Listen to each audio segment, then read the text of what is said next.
युवक काँग्रेसचे फुलंब्री विधानसभा अध्यक्ष ज्ञानेश्वर जाधव यांचा आज भाजपा पक्षप्रवेश। बहुजन विकास मंत्री अतुल सावे, आमदार सुहास शिरसाट, आमदार अनुराधा चव्हाण, जिल्हा परिषद उपाध्यक्ष जितेंद्र जयस्वाल यांच्या प्रमुख उपस्थितीत पाल येथे पार पडलाय।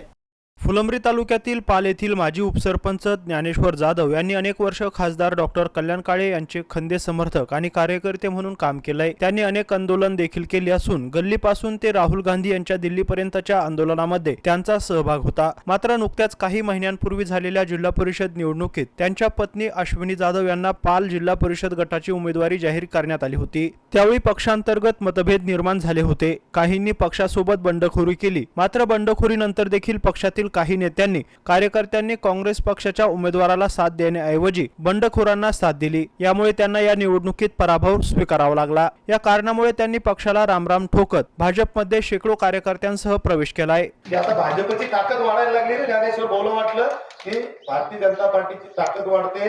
भारतीय जनता पार्टीचं या ठिकाणी या जिल्ह्यामध्ये इथला आमदार भाजपचा आहे, जिल्ह्यात सत्ता भाजपची आहे, राज्यात आहे, केंद्रात आहे आणि मग जर विकासाच्या दिशेने जायचंय तर आपल्याला या पक्षामध्ये आपण केलं पाहिजे आणि आपल्या गावाचा विकास त्या ठिकाणी घडून आणला पाहिजे। ज्ञानेश्वर बोलत मी आज ओळखत नाही, मी लहानपणापासून ओळखतो। चिकाटी मला माहित आहे, काम करण्याची पद्धत माहित आहे, स्वतःचं कुटुंब चालवण्यासाठी बी कशी धडपड करतात, त्या सोबत सोबत गावाचाही विकास होईल याच्यासाठी कशी धडपड करतात ही मला त्याची जाणीव मला निश्चितपणे या ठिकाणी आहे। म्हणजे पक्षात कोणतेही असो पण माझे चांगले मित्र ते होते, माझ्याशी संबंध त्यांचे चांगले होते। पक्ष म्हणून ते त्यांचं काम करत होते, मी माझं पक्ष म्हणून काम करत होतो।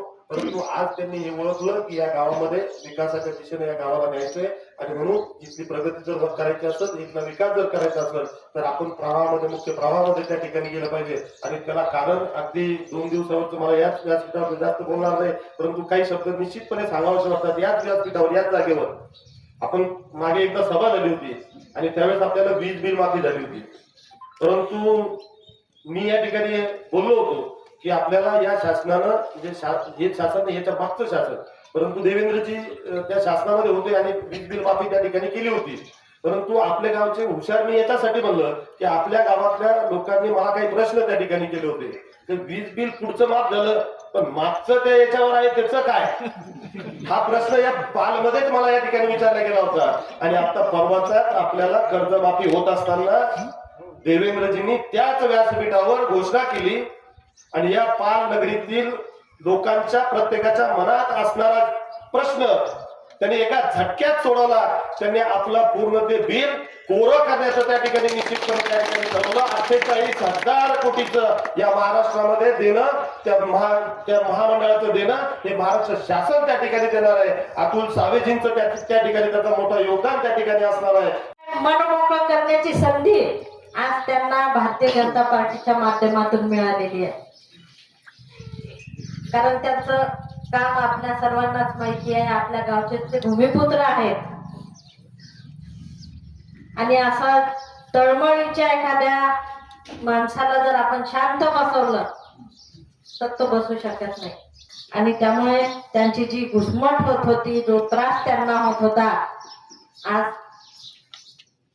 त्यांना ते मनमोकळं करण्याची संधी आज मान्य सावे साहेब असतील आणि भारतीय जनता पार्टीचे सर्व नेते असतील, गावची सर्व भारतीय जनता पार्टीची मंडळी असेल, आज सर्वांनी ज्ञानेश्वर भाऊच्या पाठीशी खंबीरपणाने उभी राहिली। आज त्यांना अनेक वर्षापासूनच जे काही साठलेलं होतं ते मोकळं करण्याची संधी आज ज्ञानेश्वर भाऊ तुम्हाला मिळाली आणि तुम्ही जो काय आज निर्णय घेतला त्या निर्णयाचं तुमचं मनपूर्वक भारतीय जनता पार्टीमध्ये स्वागत करते।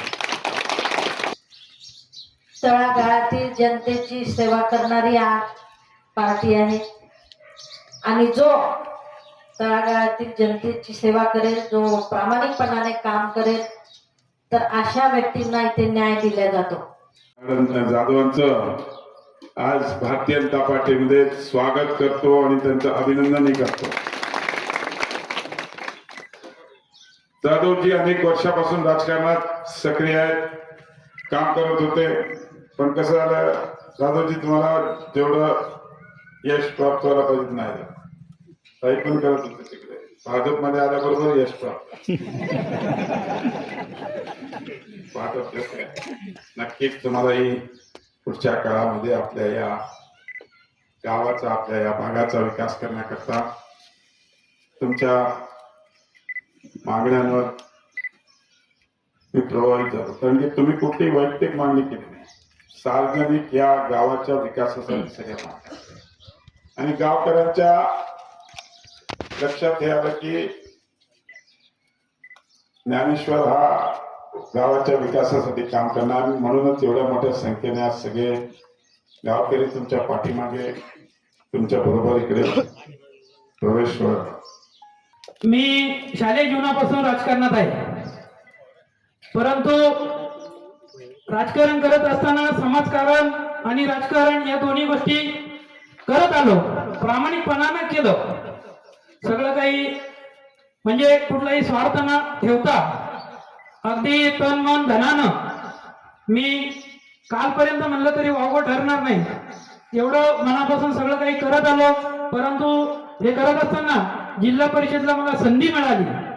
संधी मिळाल्याच्या नंतर पक्षातीलच काही लोकांनी माझ्यासोबत गद्दारी केली. याच पांडुरंगाच्या मंदिरामध्ये त्यांनी शब्द दिला होता की ज्याला तिकीट मिळालं आपण त्याचं सर्वजण मिळून काम करू, पण त्यांनी तो शब्द पाळला नाही. आणि आज ते जरी निवडून आलेले असले तरी भगवंताच्या नजरेत काय असेल ते आपल्याला सर्वांना ठाऊक आहे. म्हणून मला या ठिकाणी आजच्या कार्यक्रम प्रसंगी एवढं सांगावं असं वाटतं की मी ज्यावेळेस या पार्टीच्या नेत्यांना बोललो की माझ्या नशिबानं जे झालं ते झालं, परंतु तुम्ही ज्यांनी बंडखोरी केली, पक्षाच्या विरोधात काम केलं, अशा लोकांवरती तुम्ही कार्यवाही करा. आणि ती पक्षामध्ये रीतिरिवाज आहे की जर कोणी पक्षाच्या विरोधात काम करत असेल तर त्याच्या विरुद्ध कारवाई केली पाहिजे. त्यांची पक्षातून काही महिन्याकरता तरी हकालपट्टी झाली पाहिजे. ती मी भारतीय जनता पार्टीमध्ये बघितली या निवडणुकामध्ये. जर चुकीचं काम करणाऱ्याला जर तुम्ही त्यांची पक्षातून हकालपट्टी किंवा त्यांना काही कारवाई करत नसेल तर तो पक्ष कदापि वाढू शकत नाही. म्हणून या सर्व गोष्टींचा विचार करून आणि आताच नुकताच सावे साहेब मंत्रिमंडळात आहे, आपले 2 आमदार विधानसभेत आहे. जो शेतकऱ्यांच्या बाबतीत कर्जमाफीचा जो निर्णय घेतला तो खरोखर माझ्या मनाला भावला साहेब. कारण कुठलीही निवडणूक नसताना आपल्या सरकारने हा निर्णय घेणं म्हणजे हा खरोखर एक ऐतिहासिक निर्णय आहे. त्याच्या 90 लाखांच्या विकास कामाचं उद्घाटन माननीय कॅबिनेट मंत्री सावे साहेबांच्या हस्ते आज संपन्न झालेलं आहे. त्यांनी प्रवाशासोबतच गावात 90 लाख रुपयाच्या कामाचे भूमिपूजन देखील केले असून यात विविध कार्यकारी सोसायटी कार्यालयापासून ते छत्रपती शिवाजी महाराजांच्या पुतळ्यापर्यंत सिमेंट रस्ता, मारुती मंदिर सभागृह, वाकोद रस्ता तसेच स्मशानभूमी सुशोभीकरण अशा विविध कामांचा भूमिपूजन सोहळा यावेळी मान्यवरांच्या उपस्थितीत पार पडलाय. यावेळी सजन मते, सांडू जाधव, आप्पासाहेब पाटील काकडे, अजिनाथ धामणे, योगेश मिसाळ, वाल्मिक जाधव, रोशन अवसरमल, राजेंद्र डकले, ऐश्वर्या गाडेकर, हौसाबाई काटकर यांच्यासह ग्रामस्थांची मोठ्या संख्येने उपस्थिती होती. Mahavir Jaiswal, MC news Phulambri, Chhatrapati Sambhajinagar.